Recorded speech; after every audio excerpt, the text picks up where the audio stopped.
So the last time we caught up with Adin Ross, he was running around cosplaying as his daddy Andrew Tate. That's not even cool. Oh, that's funny. Swearing up and down that he was going to change X, Y, and Z about his life, all in the name of becoming the true bottom G. It's to form the best version of myself. In 6 months, my hair grows back. My body will look right. My mindset will be great. Everything will be back to normal, except I'll be stronger and better as a human being. Around a year later, Aiden would divulge information on his stream that many believe got both Andrew and his brother Tristan thrown back in Romanian prison. Andrew had hit me up. He said, hey, I'm going to be leaving Romania soon and probably never coming back. If you want to come over and do a week of long streams and content before I leave, I think it'll be big. And he said it's basically now or never. Again, guys, this might be the last time we ever do this. So it's kind of like we got to take advantage of it now. The red pill space in general has been in very bad shape. You got dudes jumping off board admitting it was all a grift. I'm not part of the manosphere. It's gay. And then you also got black dudes who pray every night to God that their skin will turn white. Notice with black dudes, they don't like doing that shit. White guys, we're all like, yeah, well, I said we. Yeah, but not me. Yeah, he's white. He's white, Dustin. He's white. Hanging out in whites-only Twitter spaces and somehow still embarrassing themselves. Hey, Myron, you're in a hostile And I'm not area, scared bro. to have conversation with you guys because I'm not a pussy. Okay, So well, you're gonna have to either kick you're not me gonna out have a or whatever. I'm sorry, sir. It's a fucking white space. We know that. I know. They're the fucking rules. No need. I'm serious, guys. The red pill is losing power and influence every single day. These guys are getting banned on multiple platforms, and I guess you could say that nature is now healing itself. Either way, Aiden has been back to acting the way he did before he met the Tates, only now he has more money, more clout, and more problems. This man appears to have a serious addiction to gambling. Yeah, where you at? Come on, pop a squat. I would, but... What, we too broke for you, bro? No, it's not that. Come on, bro. I'm very degenerate, like very bad. Dude, what? What, $500 hands in enough for you, bro? You too cool? No, like 20 is what I do. It's fucked. And he said on numerous occasions that he's had issues with an addiction to lean, as well as other substances. Well, look at him. He's a kid. He doesn't do any real work. He sits on streaming websites, gambling a dumbass. He keeps going on and off drugs. Like, he's too young to get rich. You can't give a kid a $50 million streaming contract. Still, it's beyond clear at this point that Adin Ross feels untouchable with his newfound spot in the entertainment industry. I mean, he's out here at these quote-unquote white parties thrown by Rick Rubin, and to me, I think that this is where the freak-off is now migrated to, now that the walls are crashing down around P. Diddy and his affiliates. Regardless of all of that, recently Adin Ross has been talking crazy about the Kendrick Lamar and Drake beef, and more specifically about people within the California gang community. And now many are starting to take issue with that, as Adin Ross is pretty much begging them to put a target on his back. And so this whole situation all really started when Adin Ross would go on to stream with DJ Akademiks, as well as a Toronto rapper named Top 5, who apparently has a very close affiliation to Drake. Me and Drake are gonna link up in a couple of days, and we're gonna do this podcast. Oh, shit. And we're gonna play Not Like Us video. We're gonna look at every nigga in the video. And we're gonna do homework. We're gonna look for them niggas. I don't fuck around, play around by Aubrey. That's my bro. And so obviously within the Not Like Us video, a lot of people from California were featured, both gang affiliated and not. And so I do not think they were very fond of DJ Akademiks nor Adin Ross platforming this man Top 5. Obviously Akademiks has always been the biggest Drake meat glazer, and it's also my belief that Adin Ross and Drake now have a pretty close relationship, especially with their close proximity and ownership in gambling website Stake, and of course with how much Drake loves streaming, and he's really kind of stepped into that whole realm as well. We were just looking at the shit. It's like crazy, bro. Like, god damn. You're blessed with your voice. You're blessed with performing. You're blessed to be you. You're blessed to be number one. But you're also blessed to have a missile. Y'all give it up for my ex, baby. Shut up, my boy Aiden.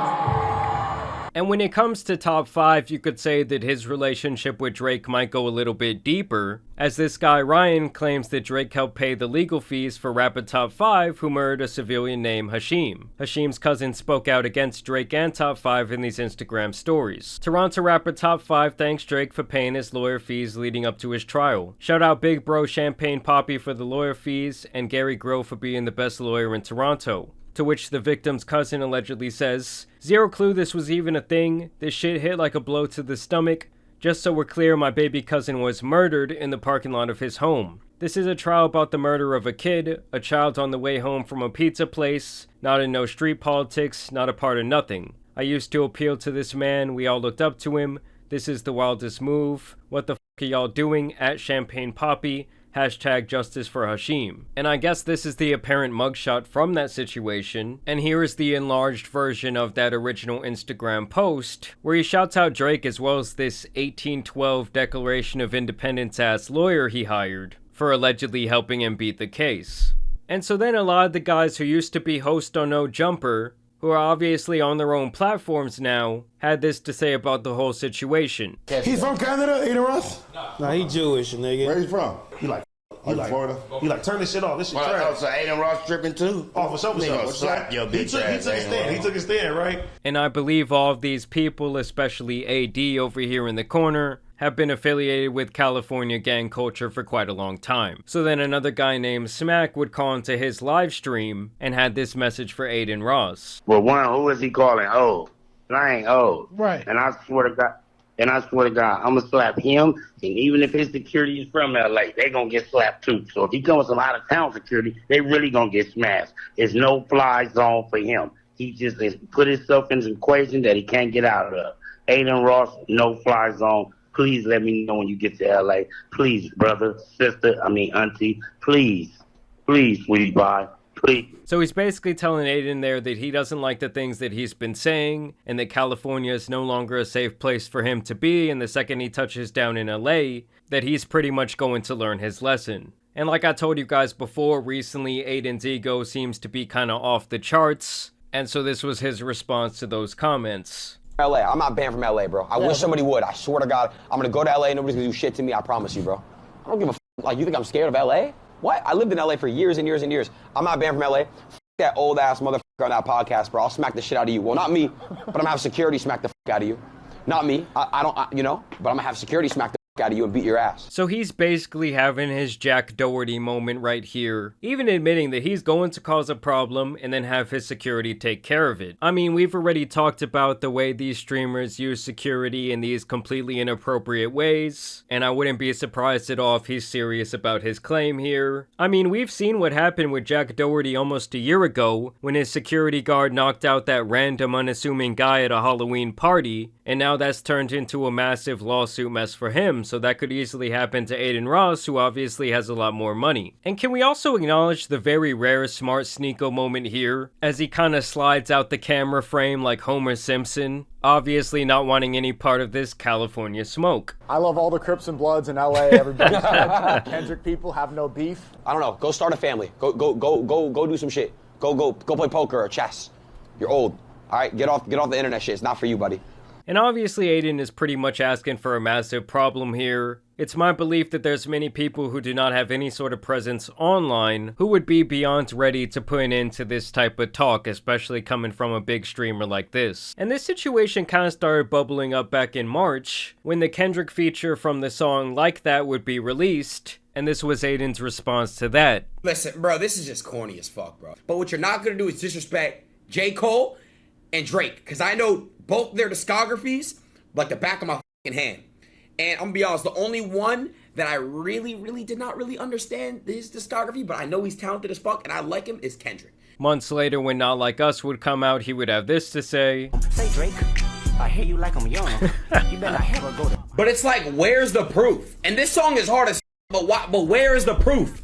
I mean, him texting Millie Bobby Brown, trying to give her advice about boys when she was like 13 to 14 years old. There was the whole video of him on stage. There's videos of him and Madison Breer. I mean, the list kind of goes on, and it's been well documented on this channel. But listen, whether he kind of waits or not till it's actually legal, we all know that Drake kind of likes to rock the cradle. This does not make... Bro, y'all are so stupid, bro. And then the Not Like Us situation would get even funnier as Aiden would continue to cope and obviously glaze Drake when he's out in public at this club in Vegas and they decided to start playing Not Like Us. Nah, I'm loyal to Drake, bro. I'm not dancing to this shit, bro. This shit cringe. This song fucking sucks. So as time has gone on and Drake has taken a bigger and bigger blow from this Not Like Us song, this is the sentiment a lot of his fans have had, is like, oh, this song is overplayed, this song sucks dick. When in reality, I'm sorry, every time that beat comes in, it just still hits the same. It's overplayed. It's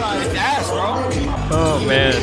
This shit is ass, bro. I mean, he kind of looks like he's about to cry in the club. Oh my god, I'm just picturing how all these different Drake stan accounts have been acting all summer when they hear this song comes on. It's like the boogeyman came out or some shit like that. So I guess my point here is that he's obviously Team Drake and he's gonna ride for him till the very end. But should any of this actually surprise anyone? I mean, he's out here at the alleged freak-off, taking pictures with the king freak himself. I'm sorry, but in the bathroom is crazy. Either way, this would be Aiden's response to that moment from the AD live stream. Adin Ross, let me give you a tip. Security get popped every day, B. So come do it. Go to jail for the rest of your life. It's so worth it, bro. Your shitty life. Come on, let's try it. Let's make some magic happen. Come on, try it. At least you'll go to jail for what, minimum 5 years in LA? What is it? I got the best lawyers of all time, baby. Let's do it. And I'm gonna low-key sue you for that. You want to? I can't wait. Yo, let me get that clip again. Put that on my phone right now. Send that right to my lawyer. I promise you, I'm serving you ASAP. Don't ever threaten my life again, you big bitch. Go start a family. This podcast shit's not for you. I'm not a gangster. I'm not about that life at all. That's why I said security's gonna do what they're gonna do. But now I'm going straight to my lawyers. So yeah, he's playing like the full hand of the annoying streamer card, threatening security is gonna beat people up, and now saying that he's gonna bring out lawsuits on people. And it's my belief that AD got this man on the phone and pretty much told him, hey, it's a little bit more serious than these internet things you normally have going on, and you should really consider retracting your statements if you ever want to be back in LA, where obviously all the influencers love to go and do their nasty shit. So then you had Aiden completely backpedaling and dropping this apology. Guys, I've been talking to people from LA. I'm actually coming to LA in about probably like a couple weeks. Don't put GG's in the chat. But I do want to clarify and take a step back and really, in the moment, obviously, I was talking crazy and shit. But I do want to say one thing. LA is to not be fucked with. LA is a serious place, and I love LA. Seriously, I love LA. The backpedal is absolutely hilarious. But I'm not saying fuck you to all of LA, because I'm not even joking, bro. People that are in a certain amount of group, rappers, specifically the rapper you guys know I'm talking about. He's scared to say his name. Bro, LA is deeper than that, bro. There's a lot of dangerous people out in LA that don't even talk on the internet. They don't even have they don't even care about the internet. And that's what I'm saying. There's people who have absolutely no online presence who would probably be happy to handle this type of situation. Probably the best. I love California, bro. The weather is the best there. I love Los Angeles. So yeah, he seems a little bit shook here. And so Adam 22 of all people had to jump in. Okay, this is reported by Akademiks TV. Big 22 defends Adin Ross and FaZe Banks. And this is coming from Adam's story where he says, I've disrespected y'all way worse than Adin Ross and Banks ever did, and y'all never did anything to me. You know where I'm at every day, and I'm chilling. You guys make LA look goofy with all these empty threats. So I guess this is really just the day that everyone woke up and decided to put a target on their back.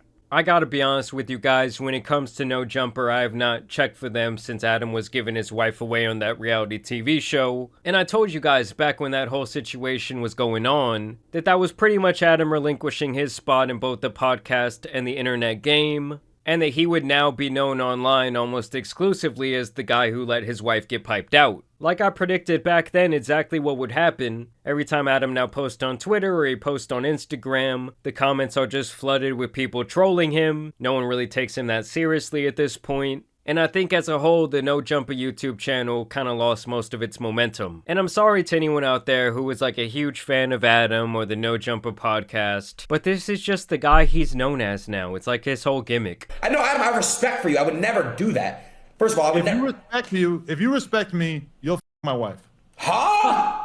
What? That makes no sense, brother. That's my love language, Aiden. I'm just saying, all right, actually, I want the mouth.